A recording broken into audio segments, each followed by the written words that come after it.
Hey everyone, Julian here, and today I'm going to be showing you how to use Ableton Saturator. So basically, the way Saturator works is, if you don't know, a saturator is a distortion, but you have a little bit more kind of ability to mess with it, and it's a little bit less full force and more sort of nuanced. At least that's why I like using a saturator. Um, so to start off with, we have the drive, essentially, the distortion. We have this little soft clip button, which just makes the clipping a little bit softer and a little bit more warm and nice. And that's just kind of something you would use, on a sort of situational basis. There's an output and there's a dry wet. So obviously output volume, dry wet is how much of the saturator is affecting your signal. We also have here this DC, which basically affects like how it puts a DC filter on the input of the saturator. To be honest with you, I don't really use that so much, but I guess it could be useful if you have an issue with that. And then we have the color section down here. So the color is probably the most interesting thing about Ableton Saturator because it allows you to sort of use it in a little bit more, again, like I said, nuanced and subtle ways and get a little bit more out of it. So basically the way it works is there is the analog clip and the soft sine modes, I believe, or it's the analog clip and the digital clip mode, where basically the signal is clipped immediately and it's like full force. It doesn't sort of soften it at all. It just literally distorts the signal, and that's that. And then you just have sort of different flavors between them.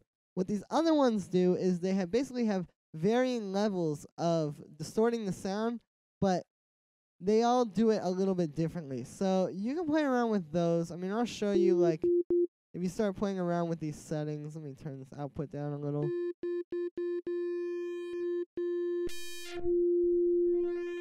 You can see, you can kind of start shaping your distortion a bit more. And yeah, and then like I'll do hard curve, for example. So you can see it sounds a little different and it reacts a little bit differently. The last thing I want to talk about finally is the wave shaper mode. So what the wave shaper mode is it basically allows you to shape to sort of shape your distortion. As you can see, when we select it, these things over here come on, and we're able to start editing those. So what you can do is you can actually sort of shape the like how it's affecting your waveform. So I'm just using a simple sine wave here, and I'll kind of show you some of the things you can do. So if you start turning these up, you'll see it changes the shape of the waveform. And what we're doing is we're adding harmonic content over top of the original sine wave that I'm putting through it. And as you can hear, it kind of sounds a little bit similar to FM synthesis. And that's cool. That's what this is. This is doing a very similar thing. Like I said, we're adding harmonics over a very basic, simple waveform. So yeah, like you see, these just kind of shape it. I mean, it's pretty straightforward. The drive is like how much you're shaping the signal, basically. The curve is like how, I guess, curvy your signal is. Depth is how much of it. Period, as you can see, is sort of like stretching the wave a little bit. The dampen. You can see it flattens out some of those sharper parts of the curve. If you notice in the middle here, if I have it all the way down, it's a little bit pointed. And when I turn it up, it's not. And then this is basically like how linear it is. So when you have it like this, it's just kind of like free flowing, and then as you turn it up, it becomes more like shaped up that way.